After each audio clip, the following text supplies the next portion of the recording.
دولتا فنلندا و 4 ملیۆن یۆرۆ ji بۆ دووبارە پەروەردەکردنا خۆدانپێویستیên تایبەت لە سووریە پێشکەش بکە.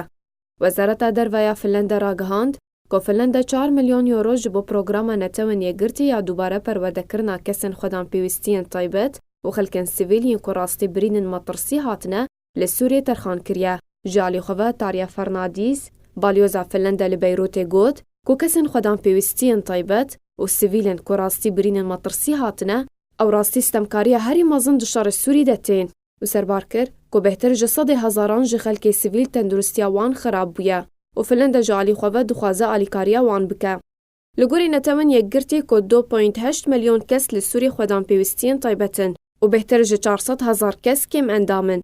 Programa netewên yekgirtî ya geşepêdanê 5 navendên wê li seranserê Sûriyê hene û xizmetguzarî pêşkêş dike ji bo dubare perwerdekirina xwedanpêwîstiyên taybet û Finlanda perepêdana 4 ji wan navendan dike.